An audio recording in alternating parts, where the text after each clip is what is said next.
Assalamualaikum warahmatullahi wabarakatuh. Selamat malam, salam sejahtera untuk kita semua. Dan mudah-mudahan sahabat-sahabatku semuanya sebangsa dan setanah air ini masih dalam lindungan Tuhan Sang Maha Kuasa. Amin. Beberapa hari ini kita digegerkan dengan agenda perambanan bersolawat yang rencananya akan diadakan pada tanggal 10 Mei 2025.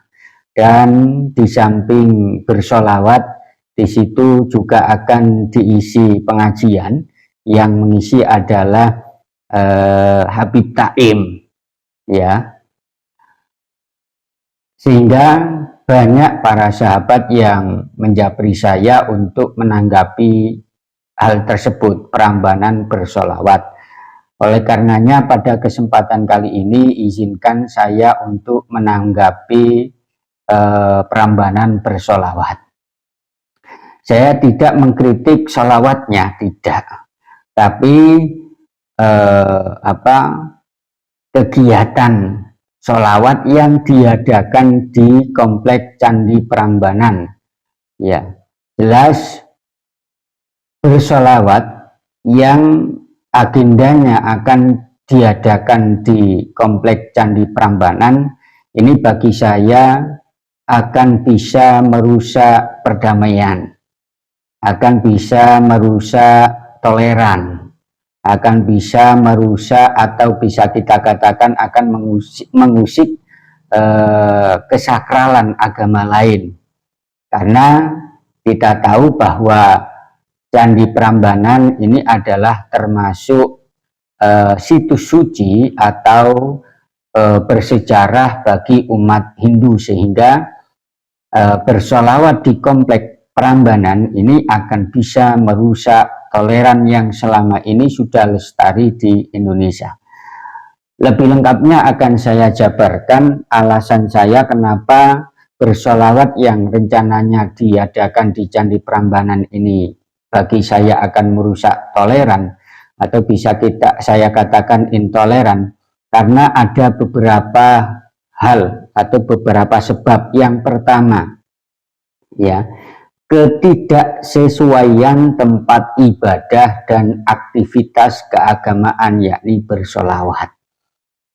Banyak masjid-masjid di Indonesia, termasuk banyak juga masjid-masjid yang ada di sekitar Jawa Tengah. Alangkah baiknya ya sholawat ini diadakan di masjid-masjid atau tempat-tempat ibadah yang selama ini ditempati oleh umat Islam.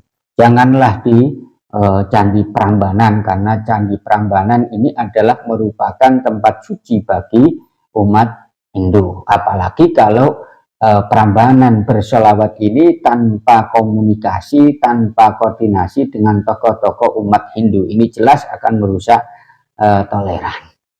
Candi Prambanan adalah termasuk situs suci yang bersejarah bagi umat Hindu, sehingga mengadakan kegiatan keagamaan Islam seperti bersolawat di tempat Candi Prambanan ini bisa dianggap tidak menghormati. Jadi sekali lagi dianggap tidak menghormati kesakralan tempat bagi umat agama lain, yakni dalam hal ini adalah umat Hindu, apalagi tanpa kesepakatan terlebih dahulu.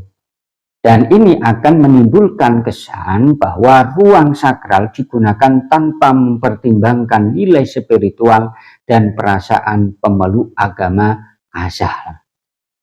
Itu ya.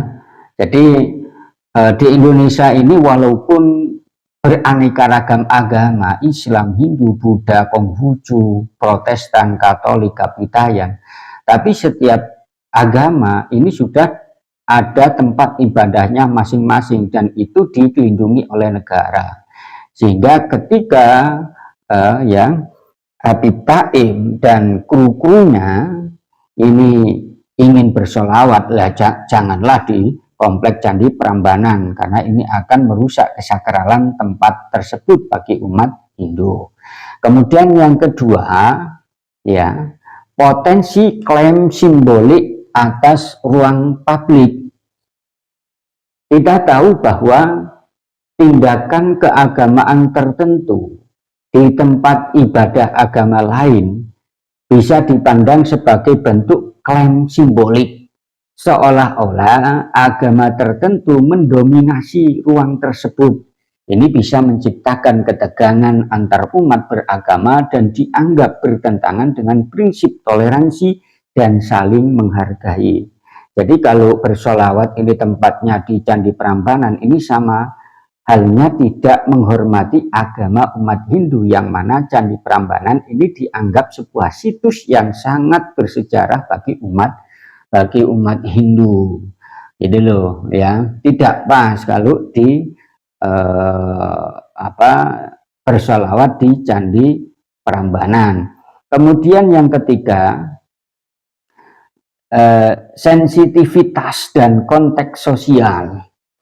Di negara kita Indonesia yang majemuk, ya, kegiatan keagamaan di luar konteks tempat ibadahnya masing-masing ini sangat sensitif, apalagi tanpa koordinasi, tanpa rembukan.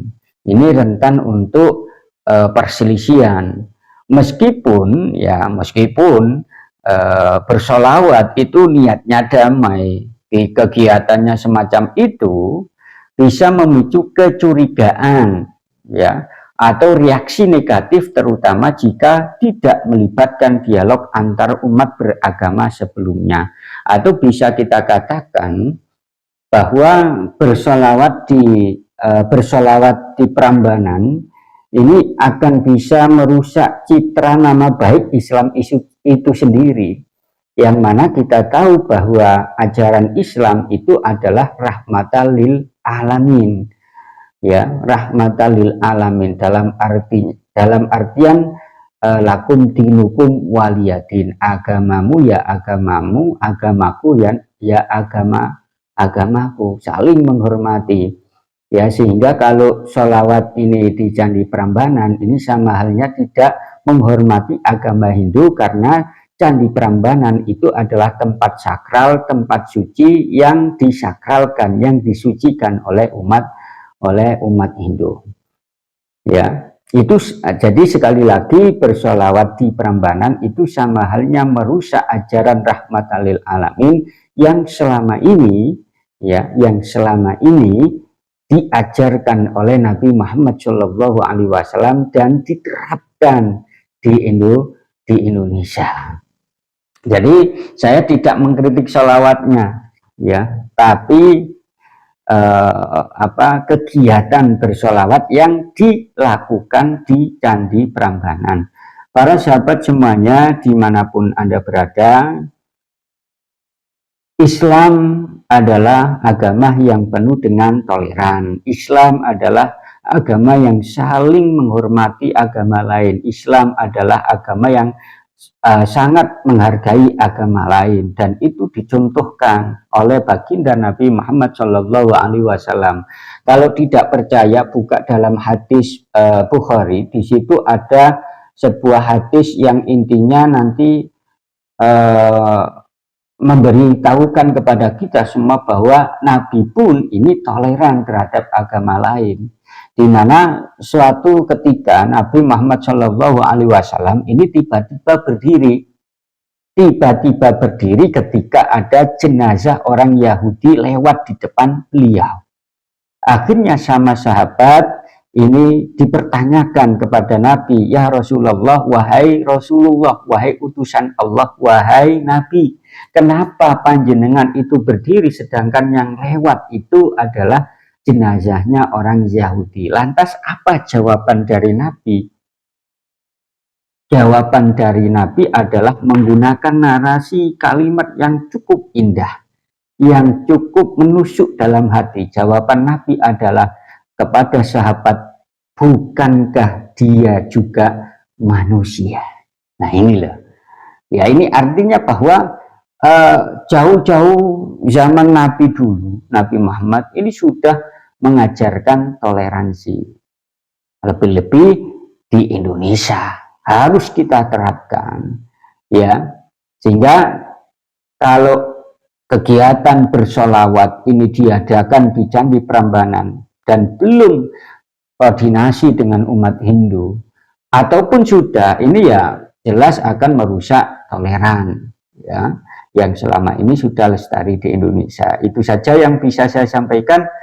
Apabila ada perkataan yang belum pas, ya silakan tidak diikuti. Kalau sudah sesuai, ya silakan diikuti. Dan jika ada yang berbeda pendapat dengan saya, ya silakan, itu hak kalian. Itu saja yang bisa saya sampaikan. Assalamualaikum warahmatullahi wabarakatuh.